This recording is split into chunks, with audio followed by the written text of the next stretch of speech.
Hey, I'm Chris Cubas, and this is episode 1 of Bad Advice, the show where unqualified people give unsolicited opinions. This week I'm joined by comedian and writer Kath Barbadoro, professional wrestler and YouTube personality RJ City, and from FX's Basket, comedian and actress Martha Kelly is here. This is a fun episode right from jump, especially if you've ever wondered how you would handle it if somebody set you up on a date with a crackhead. So give it a listen.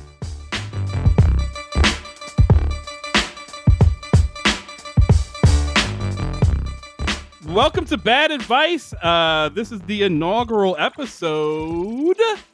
Good people giving bad advice. That's right, Kath. I see your face. Kath Barbadoro is here. Kath looked stunned when I said this was the inaugural episode. I didn't know it was the very first one. I feel better about not knowing you were doing this now. Oh, yeah, because we haven't even launched it yet. So don't feel bad that you didn't know it was a thing, because it's not. So okay. We're good. Good. How are you, Kath? All the way in... I was gonna say lovely New York, but I don't. Is it terrible? How's it going?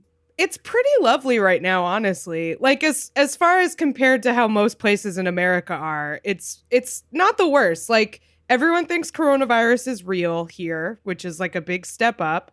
And you're allowed to drink on the street now, so it's not the worst.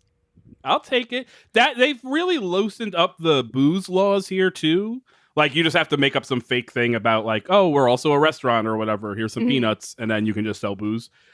But they still won't let us buy booze on Sunday. Jesus still trumps coronavirus in Texas for some reason. So we've got Kath. We've got the one and only, you know her from Baskets. You love her from just being the best. Martha Kelly is with us. Martha, how's it going? Hi, Chris. And your cat. Which cat is that? This cat is Gary. Barry's sleeping, but Rosie, my dog, just came up and slapped me on the leg. So they're all there's a bullying campaign going on inside my apartment. That seems likely. Martha, how do you you've had these animals for how long? I've had the dog since 2012, so 8. Coming up on 9 years, and the cat's 3 years. And you haven't established any dominance in that apartment? No, absolutely not. I'm trying to have it a zero hierarchy family where we're all equal, but they all are bullies. So I'm losing the battle and the war. Fair enough. And last but not least, professional wrestler, YouTube host, comedian RJ City is here. RJ, how's it going? Oh, okay. Not too bad, I guess. Yeah, I feel like that feels like about the best anyone can ask at this point. How's Canada treating you, RJ? We were talking a little bit before the started. Good. The government is only allowed to sell the alcohol here. Really? Like in general, has that always been the thing, or is that? Yeah. Did Corona get so wild that they were like, no more booze? Yeah. Government lockdown. Only here we have a thing called the LCBO, which is like the Liquor Control Board of Ontario, and that's the name of the store. Also, that's how exciting it is. Is it Philly that's like that too? Where you can't buy beer? There's weird place where you can only buy beer and like at a bar or whatever, even to go.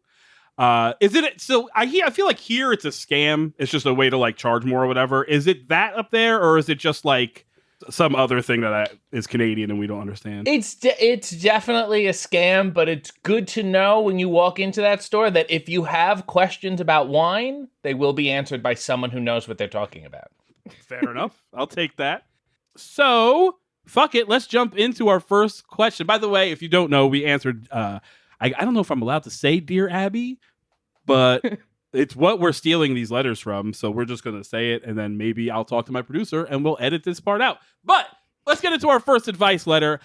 This one says, Dear Blank, my hairdresser, former neighbor and friend, recommended her unemployed brother to do some minor repairs to my home.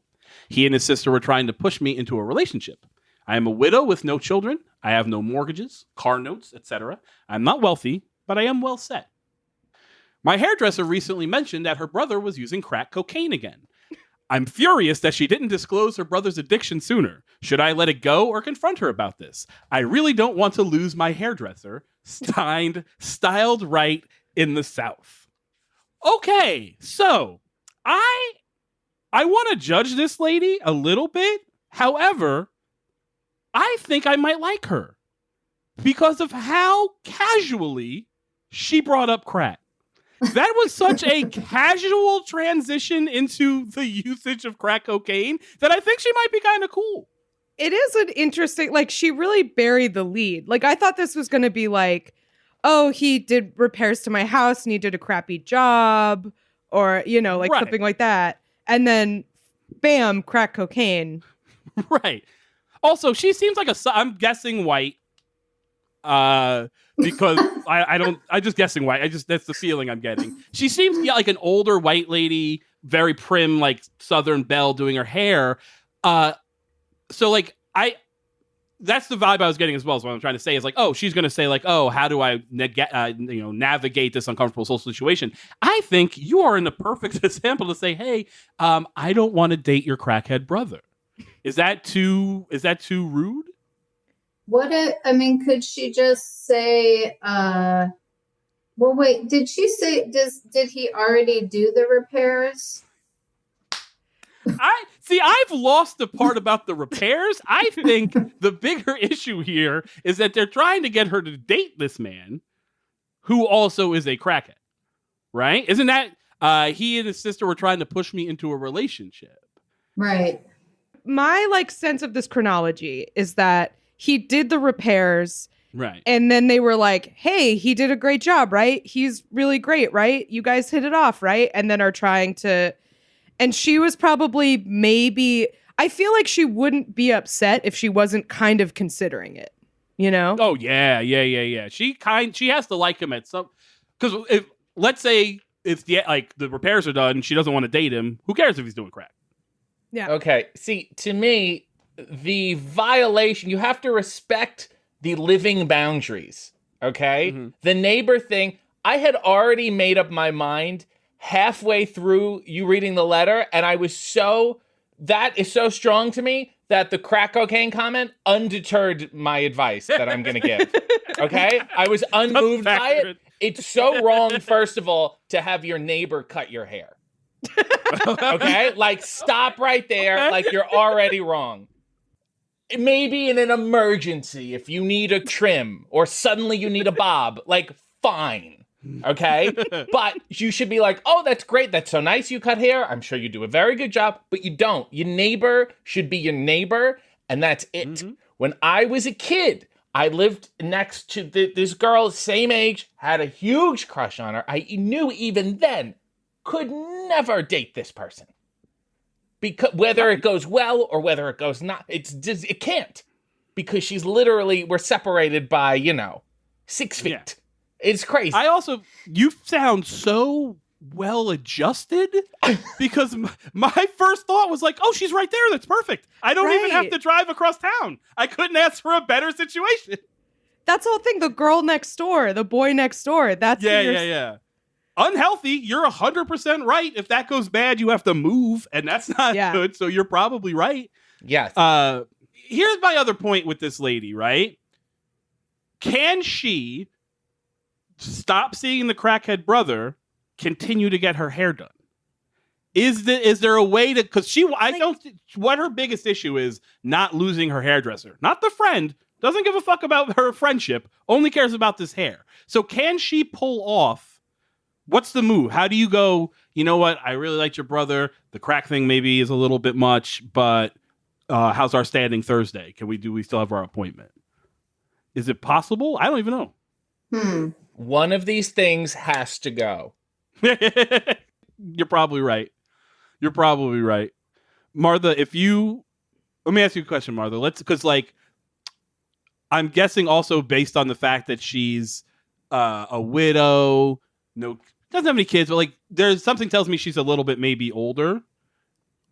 Are you in a position where, as an older person, do you start to let more things slide, or do you are you stricter in what you'll date? You know what I'm saying? So is there a point where you get older and you're like, well, I don't normally want a guy with kids, but we are both of a certain age, and that's probably more likely, so we're going to deal with that?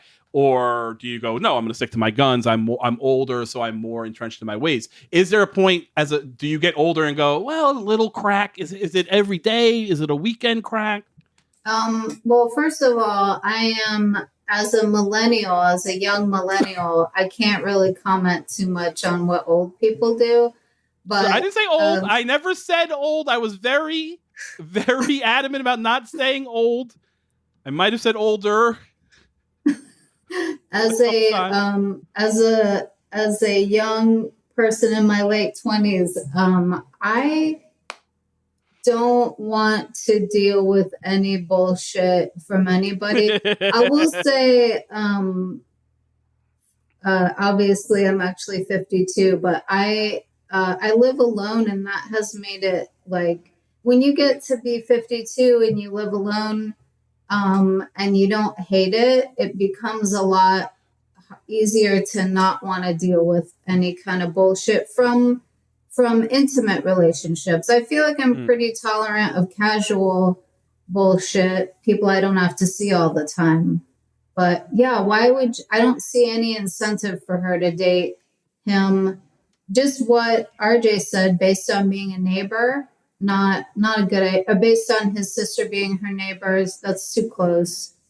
And then the crack stuff is just I have to tell you, I think this is actually speaking to how far we maybe have come racially in a number of ways in our society. I grew up in the era of crack, like when it was like a thing, and crack was it scared everybody, right? The world was terrified of crack. It was on the news. The crackheads, they get it on crack, and then they're going to fucking break into your house. They're going to eat your dog. It's the scariest drug on the planet.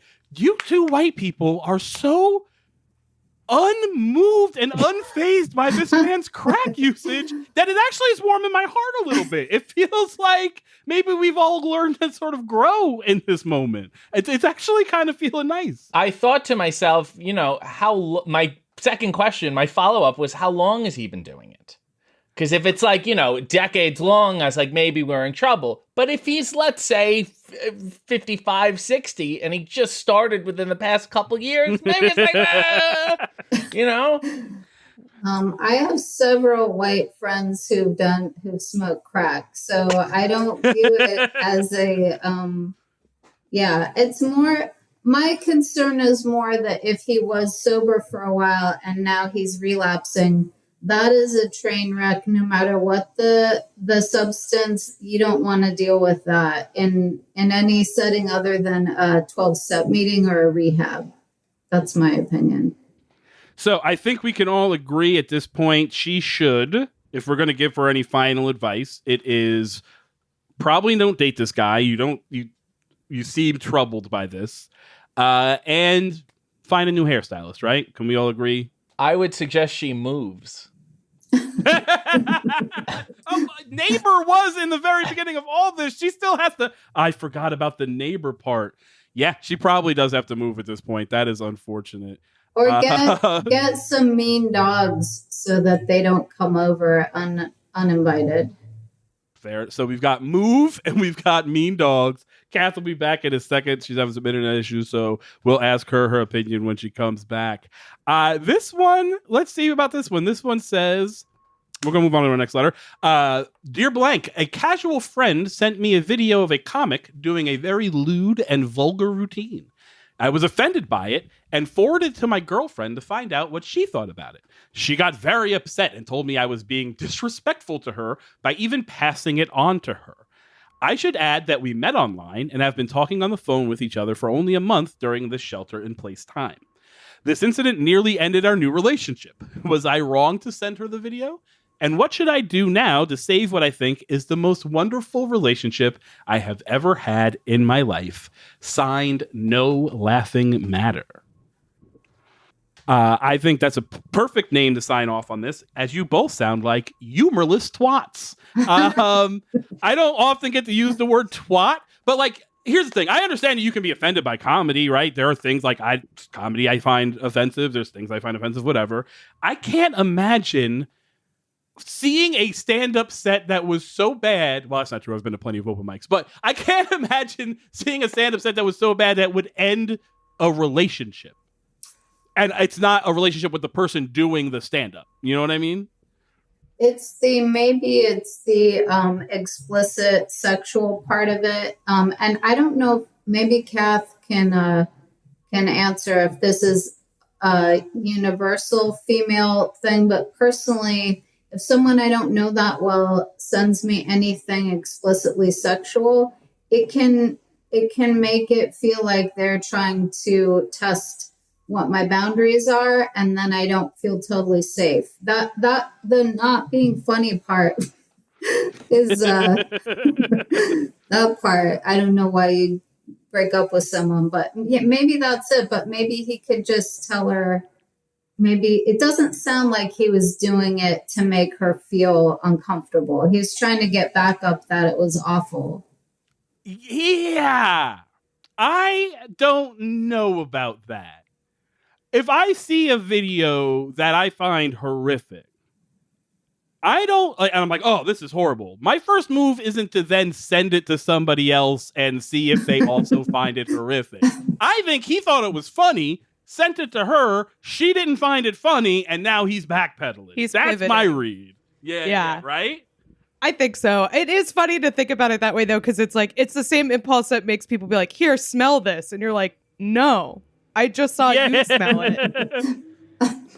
Well, there's a difference between bad and offensive, right? If you send me a bad stand-up video, I'm sending it to every person I know because it is my absolute favorite type of stand-up comedy. It's bombing. But like something that I go, oh, this literally this offends me to my like who I am and my core. I don't go, oh, you also have to see this and tell me I'm right. That's weird. Yeah.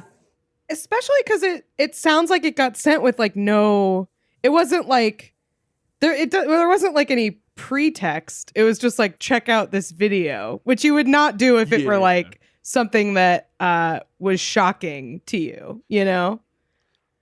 Like I'm not sending like check out this video of like a fucking Richard Spencer speech or something. With like no also, pretext. what if it's actually just a video of Louis C.K. masturbating? It's not even stand-up. It's just him behind a door.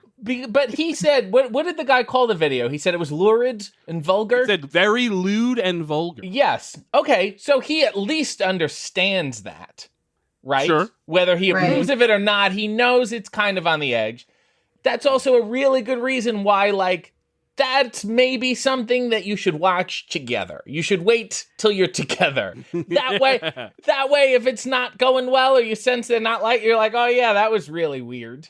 That was not good at all. You're totally like throwing it on this person and just like, you know, who knows what headspace she was in. She doesn't know what the context of this is. You know? That's very true. I'm honestly amazed that she watched a video a casual friend sent her on the internet. I don't think I've ever done that. Well, let me add into that because I think we're missing a larger part of this man's issues.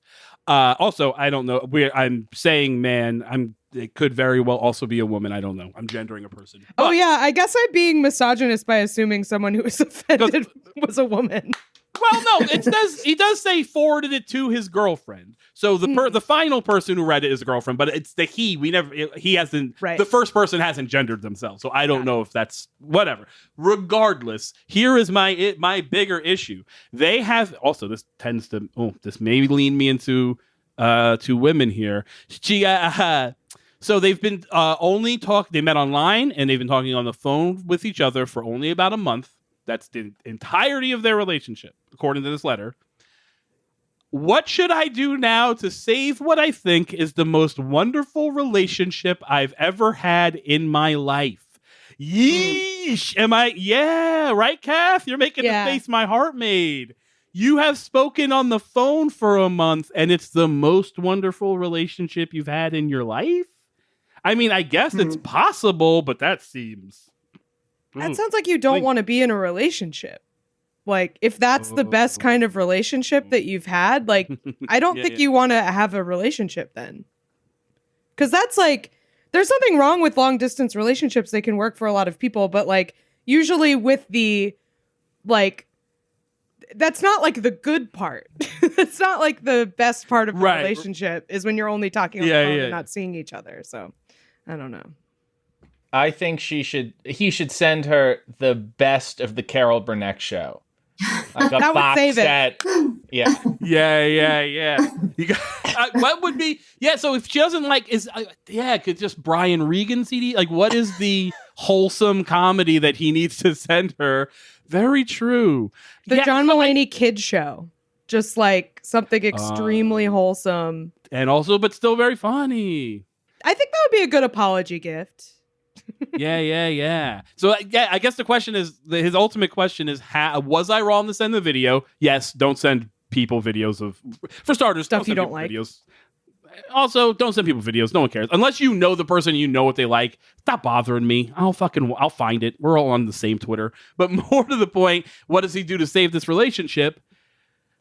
Meet? I think maybe. Like, I get that we're in shelter in place, but like, have a relationship is probably a good start. Yeah. Yeah. I mean, if you've been talking for a month, like, you can figure out a way to meet safely. Like, you don't have to continue this indefinitely. People have found ways to do it. You'll be all right. Yeah, both just go get COVID tested or whatever, and you can then figure it out, right? I think that's how it works. I don't know. I'm engaged. I don't have to meet nobody. I haven't left my fucking house in 7 months. Well, today, like I said, we went to the pumpkin patch today, and we went into a grocery store inside of a grocery store for the first time since March, because we've just done like curbside and delivery since then. So we went into a grocery store today. I saw one person without a mask and was just mad. Just almost ruined my experience. But never mind. Let's get back into another letter. Question. All right. Where do we want to go? Do we want to talk to a 28-year-old male virgin who has some questions? Do we want to talk to a woman who found out that her husband has a feeder fetish? A what fetish? Feeder. Okay, we should do that one then. Yes. Yeah. Okay. I like it because we're going to confuse Martha a little bit. Let's jump in. Dear Blank, my husband and I married 2 years ago. A year later, we welcomed our first child.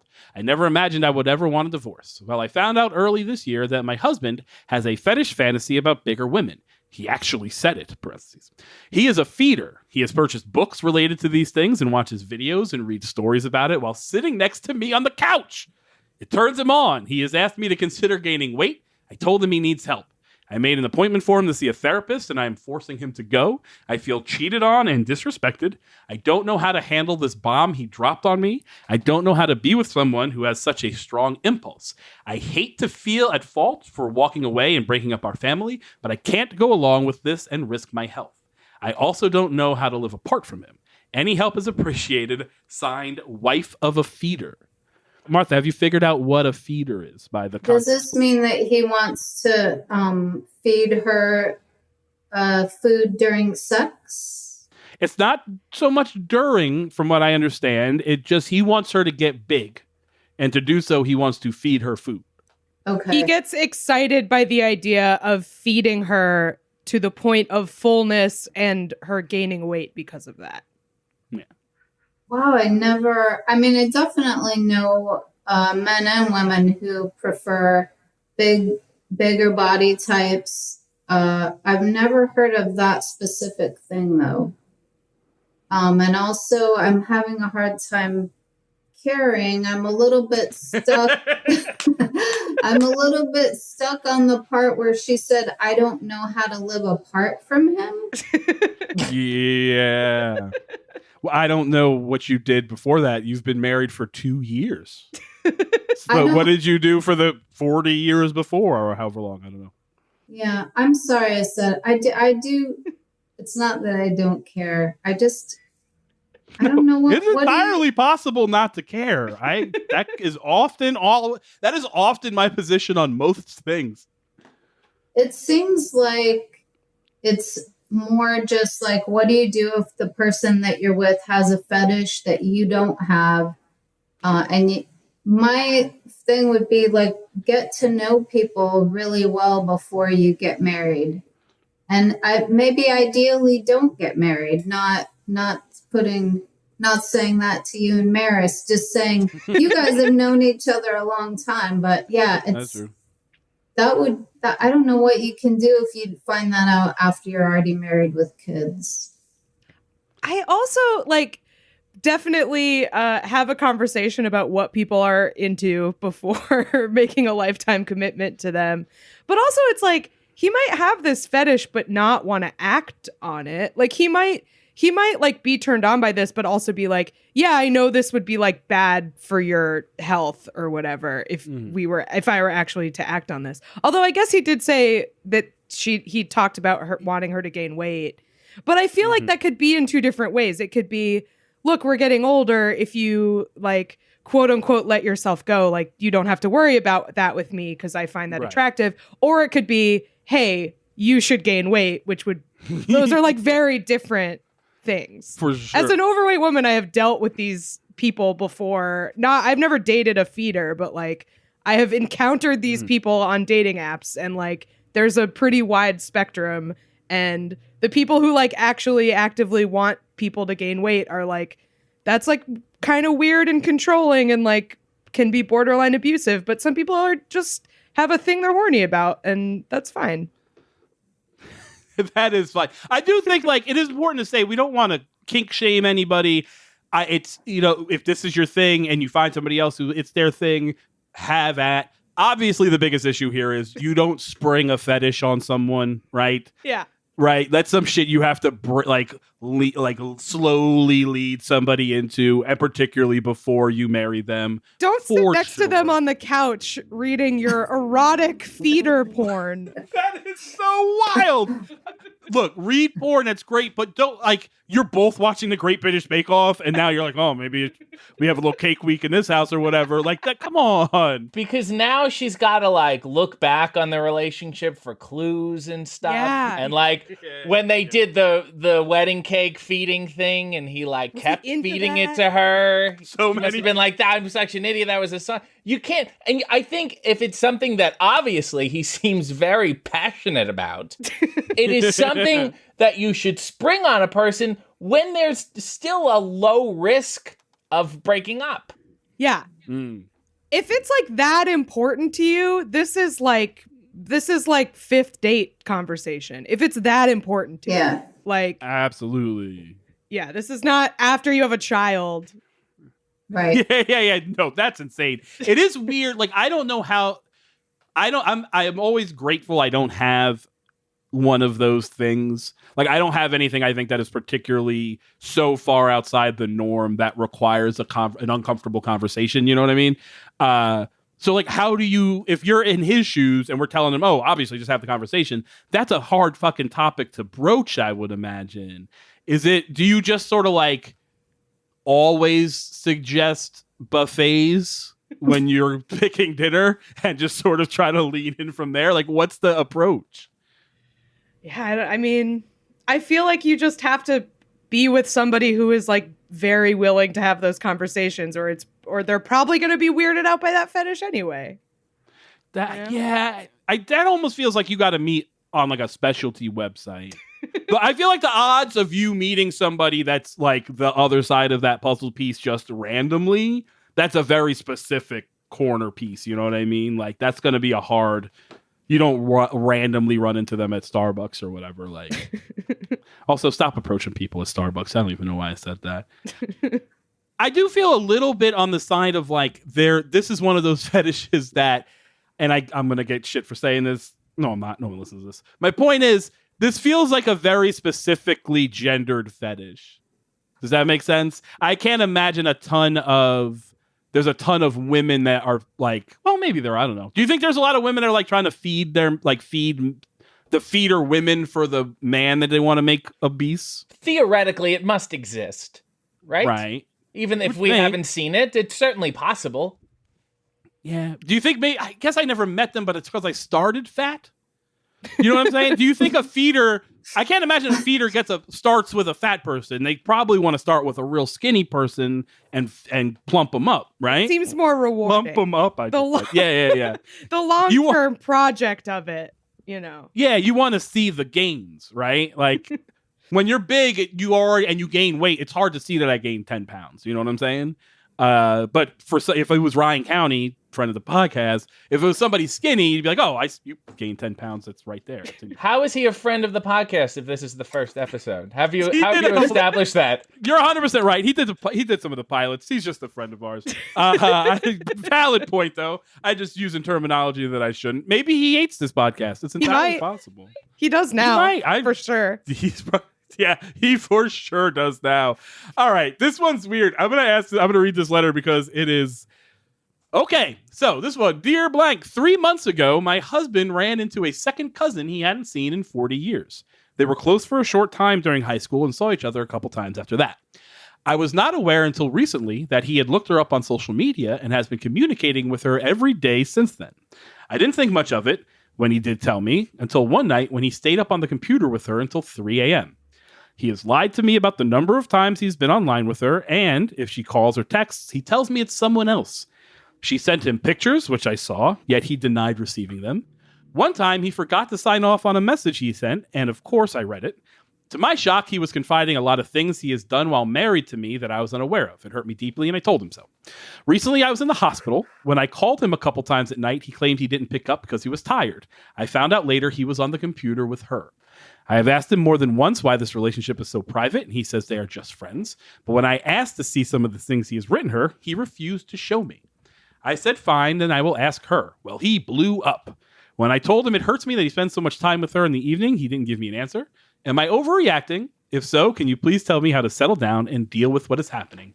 Cousin trouble in the Midwest. Ugh. Cousin trouble. I just watched American Murder about Chris Watts killing his wife and 2 kids, and I'm going to ask this lady to get out and do not ever go back. There is no good reason for a partner to be deceitful. I think that you can have your own friendships if you're in a couple, but like he's being weird. There is a difference between keeping someone else's secrets and lying to your wife, right? So like if your cousin tells you, hey, I'm confiding in you, you may have a responsibility to keep that to yourself. But this other shit, that is not what he is doing. Can we address the elephant that this man wants to fuck in the room? This man's trying to fuck his cousin, right? Is there any other scenario in which this is a...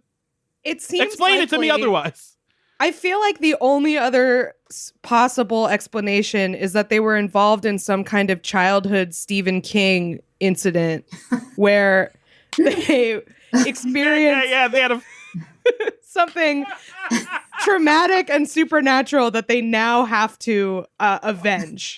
That's the only other explanation. Yes, you are right. This is either incest or ghosts. It's the only option. I have some ancillary gripes about this letter. First of all, I feel like the signature should have been just because. Well done, sir. Thank you. Done. Number one. Number two, it always bothers me when somebody says, I had to spend the night in the hospital and does not disclose why. Agreed. Yeah. Very much agreed. And number three, he's hiding it because he feels guilty about it. Yeah, right? For sure. Even if nothing's going on, he feels guilty. I am not saying he's fucking this cousin. I'm saying he wants to fuck this cousin. Well, when he feels guilty about it. When you said... I might have said he's fucking... Yeah. Blah, blah, blah. We were close in high school. Kath's eyebrows popped. And I was like, okay, she understands exactly what's going on here. Although, it's very weird that they were that close then and then hadn't seen each other for 40 years. That's the thing that kind of made me raise my eyebrows, because it's like, it's one thing if you're just close with people in your family. That's like normal. But very close in high school, didn't keep in touch, related. Like, I don't know. Maybe something went on there. What happened there? Yeah. Oh, yeah. This. So, yeah, I may be going more in an it situation 40 years ago. Something happened in high school. But no, there are a lot of issues here. Obviously, the dishonesty. I don't like how much she said, of course I read it.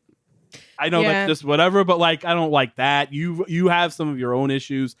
This is one of those things where I am also getting a real vibe of we need to hear both sides of this story. I don't want to be a both like what when I'm like don't like to play both sides isms, but like this strikes me as a person making their case the strongest they can. And like we might get some other context if we heard his like this as it reads, this is insane, right? As this this is a man trying to fuck his cousin and lying about it. But can it be that clear cut? You know what I'm saying? Is there anything he could tell us that explains this behavior otherwise outside of a Dreamcatcher situation? I'm running out of Stephen King books that would fit that story. Well, what I was just going to say that the fact that one of the messages, she said he told his cousin a bunch of things he has done in their marriage that she didn't know about that hurt her. Mm-hmm. That is very concerning. And I, again, want to stress this is very much what was happening in Chris Watts's family before he killed everybody. So please just, if you have a spouse who's being deceitful, play it safe, move out, change your name. Don't ever talk to them again. The healthiest option for sure. Cool. But I do want to talk about that for a second, because what she does say that he told her things that they had done he had done in the marriage and it hurt her deeply. She doesn't tell us what those things are. Right. Like it seems to me if he was like he told his cousin that he cheated on me, that would be the sentence, right? So what are these things? There's a lot going on in here that I think needs its own Netflix show. I mean, go ahead. Please. I insist. I think there are sort of two postures that like people seeking advice from advice columnists take. And one is to be absolved and one is to like indict someone else. Like that's like, sure. Yeah. And it seems like because there's no, I mean, and in so many advice letters, people do say things like, I know I shouldn't have, but I read the messages or whatever. And like that kind of is an inciting thing. And it's like that just because they did something wrong doesn't mean that whatever they found is the person didn't also. Yeah. But like, for sure. Yeah, it seems like this is.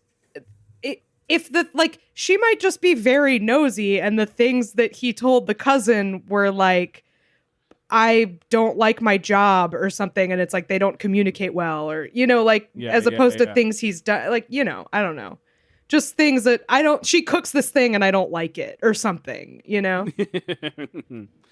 For sure. I also want to throw into this message, move from your hometown. How are you just running into your cousins like that? Like, don't live in the same shitty place you always lived. Go expand your world. Meet some new friends. That seems to like, anytime I read something about, like, I know plenty, and that's shitty because I know plenty of people that live in their hometown and they're perfectly fine. But like, anytime you hear of some like super incestual, and that's not the right, I don't mean it in the sexual term. I just mean like too interconnected thing like that. It's always people in there like, they're living in the same town. They moved 2 blocks away from the house they grew up in. They've never expanded their social circle. So they don't have any. So all these lies you've managed to tell each other are going to step on each other because you're going to run into each other at the fucking grocery store. It's definitely a good way. I don't know why I'm getting hot about this. It's definitely a good thing if you're worried about your husband fucking his cousin. It's like a very good solution. Absolutely.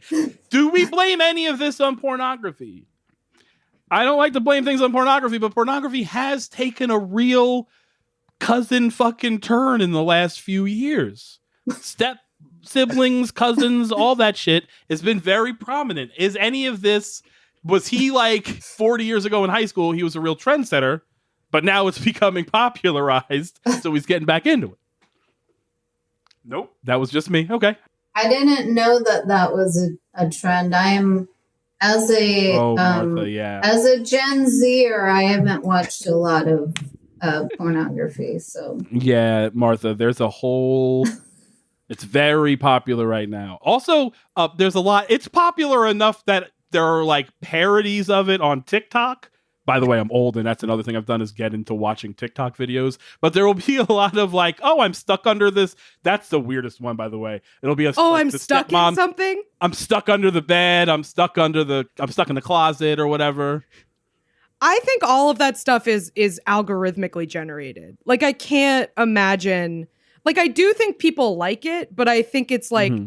I think the algorithm invented it first, and then it got like picked you think AI came up with it, and then people liked it afterwards when they saw it? Like, this is my theory about all the step people porn, is that I don't click on it most of the time because that's not what I'm into. But on the occasions that I have viewed those titles, they don't talk about being related in the porn. It's just porn, but that's the title of it. Because if that's what you're into, then you can think about how that's what they are. But it's still just like regular porn, you know? Like, so that's what makes me think it's like, it's getting hit somehow. Like, it's like, it's being promoted. SEO or whatever. Yeah. Yeah. It's just... However, I feel like there's things that I like, and then the porn versions of I'm not that interested. Like, I saw the Golden Girls one. And I saw the Seinfeld one, and I was like, this is not very good. You know what I'm saying? So I feel like, yes, no. I'm gonna send you a series of DVDs. Martha, if he finds your address, I did not give it to him. I want that to be known. If you just start getting Golden Girls DVDs. There's porn where people get stuck in a closet and somebody gets them out, and that's pornography? No, Martha, that's so sweet. Martha, that is very sweet. But no, the person doesn't get them out. The person will do things to them while they're stuck in a thing. Oh, that sounds...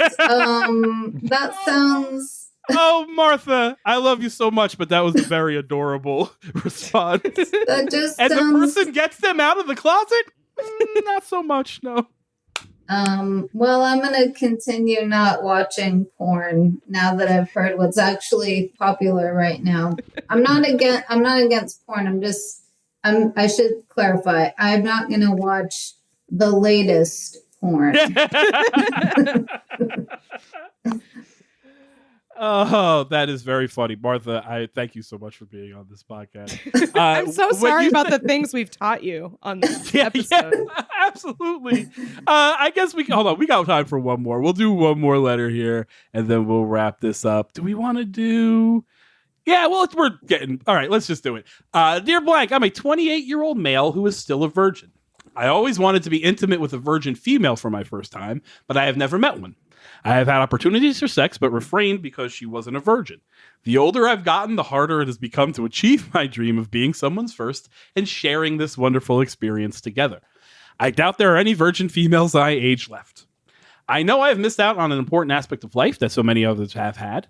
Should I start dating younger women or let go of my fairy tale first-time fantasy and have sex with just anybody, knowing I'll regret it? Or should I hold out longer and wait for another virgin to come into my life? Signed, Fairy Tale Dream. So I think here's where my biggest concern is. And like, for starters, clearly not shaming a 28-year-old virgin. Man, whatever. Should I start dating younger women makes me very uncomfortable. No. You should date women your age and just be upfront with them and honest with them. Don't, like, at what point, what do you do? Because that, like, I don't want to slippery slope this man, but like, no, you don't start dating 19-year-olds when you're 28, you fucking weirdo. Like, you're not a weirdo for the virgin thing. Your way of solving this situation is making you a weirdo. You know what I'm saying? Yeah, I find it very interesting that he says, I know I've missed out on an important part of life. And it makes me wonder whether he's referring to sex or sex with a virgin. Because, like, one of those things I agree with, and one of them I very strongly disagree with as being an important part of life. So, yeah. Oh, yeah, absolutely. Also, he has this line where he says, should I just have sex with anybody knowing I'll regret it? Yes, because you're gonna regardless. Like, your first time is you've built up this magical, mystical fantasy first time in your head. You're going to regret it. Just go. Just like, I'm not saying like that sounds creepy. I sound like such a wild asshole, but you know what I'm saying? Date someone, meet somebody, progress in a normal relationship, and have sex with that person. Like, that's the ultimate advice, right? I think. Yeah, it's weird. It's weird to, I shouldn't say that. I was a virgin until I was 21. And I think that what happens for people like me and possibly this guy is you think it's like it is in the movies. So you think, I want it to be, it's going to be this big deal. And then really, if you think about the mechanics of sex, it can be really awkward, even if it's someone that you totally love and you both want to do it. So, but it is nothing like the movies. It's weird noises, two people figuring out where they are physically with each other to get the stuff to work. It's not magic. It can be fun, but it's certainly not like fairy tale dream. And actually, yeah, the more you have it with a particular person, the better it usually is with that person. Mm-hmm. Absolutely. Anyway. No, you're 100% right. I feel like he's doing some kind of selective shaming justification bullshit thing here. Mm-hmm. That he's like, well, I don't know if I feel like he's looking at people like they're like less than they had. Like, you should be so lucky that someone has already had sex and would like to have sex with you even though you haven't had sex. That's how I lost my virginity, and it was bad enough with just one person not knowing what they were doing. You know what I mean? Yeah, like, absolutely. You need an experienced hand for sure. At least absolutely. One. Yeah. Yeah. No, 100%. No, go ahead. It's so funny to hear this like from a 28-year-old, because like I've been writing a stand-up bit about how like foreign the idea of like worrying that a man thinks I'm slutty is to me as a 32-year-old. Like, that's such an odd, like, that it just seems like so quaint that would be something that someone would worry about. Like, oh no, you know how to fuck a lot because you've done it. Like, it's just like a weird, why would anyone be bothered by that? But I think you're right. I think this guy is like, because that's the thing is like, it'd be one thing if he was like, it wouldn't be good, but it would be a different problem if he was like, oh, well, I don't want to have sex with someone who's already done it because I'm nervous and I'm super going to let them insecure. down. That is the thing I can doesn't seem to be his thing. 100%. That was where when I first read it, I was like, oh, is this guy masking insecurities where he's like, I'm 28. I'm like not ashamed, but like, I'm going to be so awkward that it makes me nervous to then have someone and like be embarrassed by not being good at it or whatever. But like, you're right. I don't think that's his thing. He seems to be projecting this like, oh, you're like dirtied or whatever. You know what I mean? By like, right. you're not a virgin, so you're not magical because you've done it before. Like, it's, yeah, and you're saying the idea of like, I as a 42-year-old, and I have no recollection of ever being like, oh, that girl fucked a bunch of people. That's terrible. Like, I don't have that memory. Maybe I thought it at 22. It doesn't sound right in my head. But at 42, oh, that person really likes sex? Dope. Like, that should your response be like, oh, maybe they're good at this and this is going to be fun. Like, right. It's the weirdest thing to like put on somebody to be like to shame somebody for that. Just doesn't make any sense, even from a selfish standpoint. I mean, yeah, and like I'm just trying to think about like because like I do think if he felt that way, if he was like, oh well, I'm just so nervous to have sex with someone who's already done it before, like that would also be like a thing to talk through, because like that Absolutely. It's fine. You just tell the person, and it's like it is like unusual, but it's not a huge deal. But no, this guy thinks it's a huge deal for like totally separate, weird reasons that I do not understand. It's got to be religious, right? There has to be some level of like something was ingrained into him at some point, you know, or like maybe he hit 22 and was just like, So, because again, my issue here is if he was coming at it from the I'm nervous and scared and I don't want to embarrass myself, I could feel sympathy for this person, and then I'd even say, hey, go hire a sex worker or something. You know what I mean? Like, there's any number of things that you could do for that situation, but for this, you just kind of seem like a dick and should fucking be very grateful that anyone's willing to have sex with you. And he's missing out on a beautiful moment of vulnerability to open up to someone and say, this is what's going on. And it would be so nice for someone to say, well, let's experience it together. Which tells me that this person is an asshole by choice. Yeah. 100%. On a side note, tell me if I'm crazy about this. I just watched this documentary the other day called Funky. And it's about a chef. He wants to be the best hand-rolled pasta maker in the world. That's his only thing. So he traveled to Italy and he learned how to make hand-rolled pasta. And now he has a restaurant in LA. He only makes hand-rolled pasta. And apparently it's very good. But at one point in the documentary, he says to another chef that he had gotten fired from teaching at the Culinary Academy. And it was because he goes, they told me you can't talk to people like that and you're too aggressive. And I was like, oh, so you're an asshole. Like, and he said it in such a way that was like, you know, I'm just like, I guess I'm too aggressive. Like, he was like kind of proud of it. You're a dick, right? That makes you a dick, is what you got fired for being a dick. Yeah. And especially at a culinary school, I feel like they're not, they don't have like a robust HR department in kitchens. So like he must have been being a real asshole. Really bad. I've worked in kitchens. Like I've dishwasher or whatever, but I've been in those environments. They're bad. So for you to have been that much worse, absolutely. Where the asshole part is, like the true essence of being a dick, with the virgin guy and with the chef guy, is thinking that they're unique. Mm-hmm. I'm the only dick in the world. That's why everyone's like this to me. It's like, no, you're not even that special. There's assholes who stopped being assholes because they understood, you know? 100%. That's a very good point. Yeah, I agree. And also, like, if you think about how reluctant most people are to ever confront anybody about something unpleasant, just in general, you have to be way over the top for people to tell you that you're too aggressive.